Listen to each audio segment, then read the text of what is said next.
अर्पित ने दोनों को देखते हुए कहा, हाँ भाई, वो जिंदा है।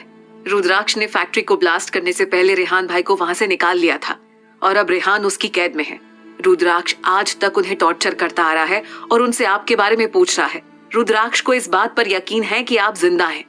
अर्पित ने जैसे ही अपनी बात खत्म की तो राहुल ने उसकी कॉलर पकड़ ली और उसे देखते हुए गुस्से में कहा, तूने मुझे भाई के बारे में पहले क्यों नहीं बताया? भाई जिंदा है और आज तक मैं ये सोच रहा था कि भाई उस ब्लास्ट में हमें छोड़कर चले गए। अर्पित ने अपनी कॉलर छुड़ाते हुए उसकी बात का जवाब देते हुए कहा, इसीलिए ही नहीं बताया। तेरा गुस्सा देखा है मैंने। तुझे जैसे पता चलता कि रेहान भाई जिंदा है तो तू उन्हें बचाने के लिए रुद्राक्ष को ढूंढता हुआ उसके पास चला जाता और तेरे उसके पास जाते ही सब खत्म हो जाता और फिर कोई नहीं बचता।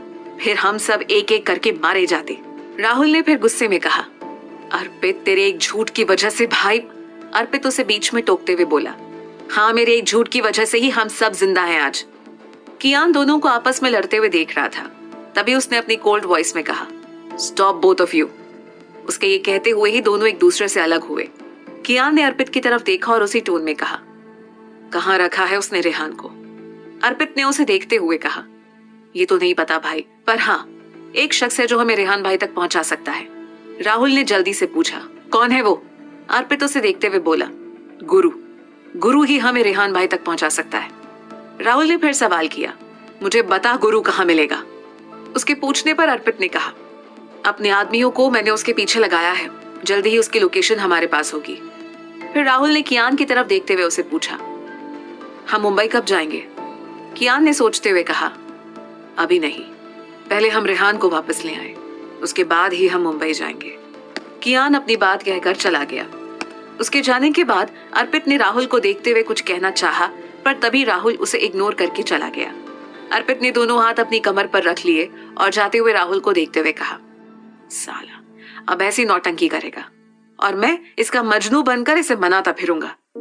वहीं उधर मुंबई में सुबह उन लोगों के लिए थी जो कल रात को सोए थे, पर विवान और रेहान ने तो पूरी रात जाग कर बिता दी थी। एक बार फिर सभी हॉल में थे और सबकी नजरें रचित पर थी। रचित के हाथ में डीएनए टेस्ट रिपोर्ट थी जिसे वो पढ़ रहा था। सभी की नजरें रचित को गंभीरता से देख रही थी। तभी उसने रिपोर्ट पढ़कर उसे फोल्ड किया और विवान की तरफ देखते हुए कहा, कहाँ था बे तू इतने सालों से? रचित का ये सवाल किसी को समझ नहीं आ रहा था। विवान भी उसे अजीब नजरों से देख रहा था। फिर रचित ने सबकी सोच पर फुल स्टॉप लगाते हुए विहान की तरफ देखकर कहा, ये विहान ही है। फिर उसने रिपोर्ट को वहीं टेबल पर फेंकते हुए आगे कहा, रिजल्ट पॉजिटिव है। रचित ने ये कहा ही था कि सबके चेहरे पर स्माइल आ गई, पर विवान को अभी भी कुछ चीजें समझ नहीं आ रही थी। वहीं विहान ने आगे बढ़कर विवान को अपने गले से लगा लिया। उससे गले लगते ही विवान को भी एक सुकून मिला। उसे एक खुशी का एहसास हुआ, पर उसे समझ नहीं आ रहा था कि वो कैसे रिएक्ट करे। विवान के सामने अब सारा सच था। उसके मम्मी पापा ने उसे जानबूझकर अकेला नहीं छोड़ा था। हालातों की वजह से वो अकेला हो गया था। उसके अंदर जो इतने टाइम से गुस्सा भरा था, जिसे वो अपने मम्मी पापा के मिलने पर निकालने वाला था, अब वो गुस्सा कहीं गायब हो गया था। अब उस गुस्से का कोई मतलब ही नहीं था। विवान सांझ से मिलने आया था। शाम का वक्त था, इसीलिए बीच पर काफी ज्यादा लोग थे जो सनसेट देखने आए थे। विवान और सांझ उनसे काफी दूर एक शांत जगह पर बैठे थे। विवान ने उसे कल रात जो भी हुआ उसके बारे में सब बता दिया। विवान की पूरी बात सुनकर सांझ ने खुश होते हुए कहा, तुमने जो कहा अगर वो सच है तो तुम सच में उसके जुड़वा भाई हो। विवान ने धीरे से कह दिया। फिर सांझ ने उसके गले में अपने दोनों हाथ लपेटते हुए कहा, अब तुम्हारी भी फैमिली है, वो भी इतनी बड़ी। तुम्हारी फैमिली में बहुत सारे लोग हैं, मेरी मम्मा ने बताया है। एक तरह से देखा जाए तो मैं भी तुम्हारी फैमिली का ही एक हिस्सा हूँ। मेरे पापा तो तुम्हारे पापा को बहुत मानते हैं, वो उन्हें अपना बड़ा भाई कहते हैं। तुम शायद सोच भी नहीं सकते विवान तुम्हारे पापा कैसे थे। मेरे डैड हमेशा उनकी तारीफ करते हैं। उनके जैसा परफेक्ट मैन शायद ही कोई होगा। ये बोलते हुए सांझ ने कुछ सेकंड का पॉज लिया और मुस्कुराने लगी। विवान उसे ही देख रहा था। तभी उसने सांझ से पूछा, उनके बारे में और क्या कहते हैं तुम्हारे पापा? सांझ ने उसकी तरफ देखते हुए कहा, कहते तो वो बहुत कुछ है, पर मैं तुम्हें क्या क्या बताऊं। मैं कंफ्यूज हूँ विवान। तुम्हारे पापा सच में बहुत अच्छे थे। मैं तुम्हारे लिए बहुत खुश हूँ विवान। अब तुम्हारा एक भाई है और फैमिली भी। उसकी बात को बीच में काटते हुए विवान ने कहा, फैमिली? एक ऐसी फैमिली जिसमें पेरेंट्स ही नहीं है। ये सुनकर सांझ के चेहरे के भाव बदल गए। और उसने फिर विवान को समझाते हुए कहा, मैं जानती हूँ तुम्हें इस बात का बहुत बुरा लगा होगा, पर उनके साथ बहुत गलत हुआ। क्या तुम्हें नहीं लगता अज़सान तुम्हें अपने पेरेंट्स को इंसाफ दिलवाना चाहिए? क्या तुम उन लोगों से बदला नहीं लेना चाहोगे जिनकी वजह से तुम इतने सालों तक अपने परिवार से दूर रहे, जिन्होंने तुम्हारे पेरेंट्स को धोखे से मार दिया और तुम दोनों भाइयों को अनाथ कर दिया? विवान ने सोचते हुए कहा, उनके साथ जो हुआ उसका बदला तो मैं ले लूंगा, पर क्या कभी मैं उस परिवार में शामिल हो पाऊंगा? इस बात पर सांझ ने उसे देखते हुए कहा, क्यों नहीं होगे तुम अपने परिवार में शामिल? विवान, वो तुम्हारी फैमिली है, तुम्हारी अपनी फैमिली। विवान ने कहा, जानता हूं, पर क्या मैं इतनी अच्छी फैमिली डिजर्व करता हूं? तुम जानती हो ना मैं। ये बोलते हुए विवान ने अपने हाथ देखे और उन्हें देखते हुए कहा, मेरे ये हाथ खून से रंगे हैं सांझ। तुम सोच भी नहीं सकती कि मैंने अपने हाथों से कितने लोगों की जान ली है, जिनमें न जाने कितनी ही जाने मासूम थी। सांझ ने उसके हाथ में अपना हाथ देते हुए कहा, तुमने अपने इन हाथों से किसी भी मासूम की जान नहीं ली। तुमने जिन्हें मारा वो लोग मासूम नहीं थे, सारे क्रिमिनल्स थे। तुम्हारे इन हाथों ने किसी भी इनोसेंट पर्सन की जान नहीं ली है विवान। उसकी बात सुनकर विवान सांझ की आंखों में देखने लगा और सांझ ने अपनी बात को जारी रखते हुए आगे कहा, हाँ विवान, मुझे गौतम ने सब बताया है। उसने तुम्हारे हाथों से किसी भी ऐसे इंसान को मरने नहीं दिया जो इनोसेंट हो। तुमने हमेशा क्रिमिनल्स को मारा है। सांझ की बात सुनकर विवान ने उसे गले लगा लिया। सांझ ने विवान की पीठ पर हाथ रख उसकी पीठ को धीरे धीरे सहलाते हुए कहा, अब तुम खुशी खुशी अपनी फैमिली को अपना सकते हो। वो सब तुम्हारे अपने हैं, तुम्हारे अपने हैं विवान वो। उसकी बात सुनकर विवान ने उसे और कसकर गले लगा लिया। वहीं उधर दिल्ली में राधिका के हॉस्पिटल से एम्स जाने की खबर राधा स्वामी ने कियारा को दे दी थी। वो भी राधिका की प्रोग्रेस देखकर खुश थी, पर जब उसे राधिका के एम्स से गायब होने की खबर मिली तो कियारा परेशान हो गई।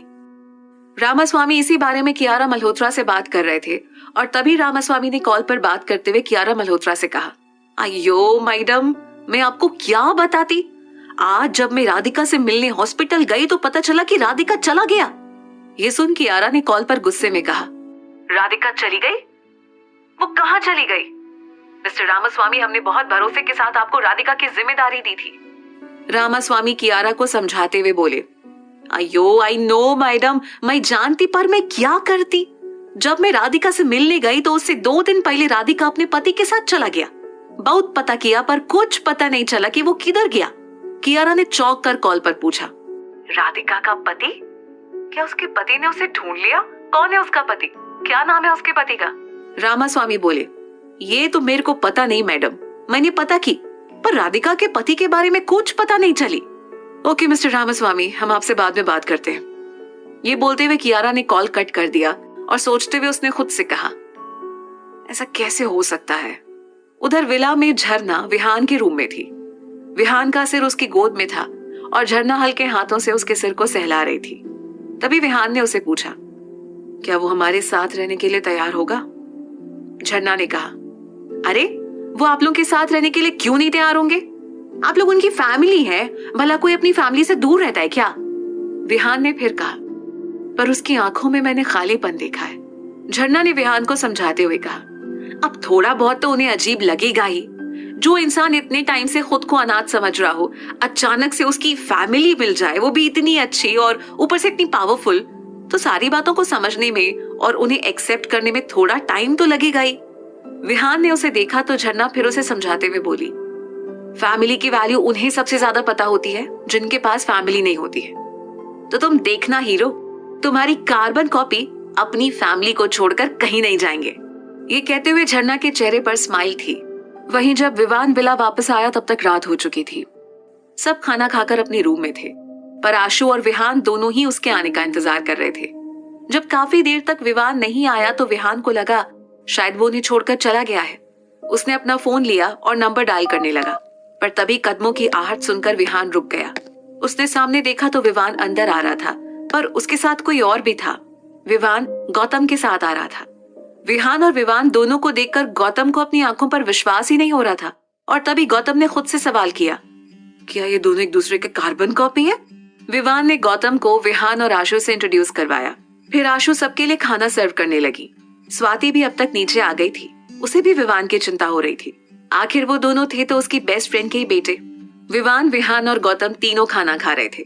वहीं आशु और स्वाति विवान और विहान में थोड़ा सा भी फर्क ढूंढने की कोशिश कर रही थी, पर उन्हें दोनों में कोई फर्क नहीं दिख रहा था। तभी आशु ने दोनों को देखते हुए कहा, तुम दोनों ना बिल्कुल जीजू के जैसे हो। एक भी आदत तुम दोनों को दीदी जैसी नहीं है।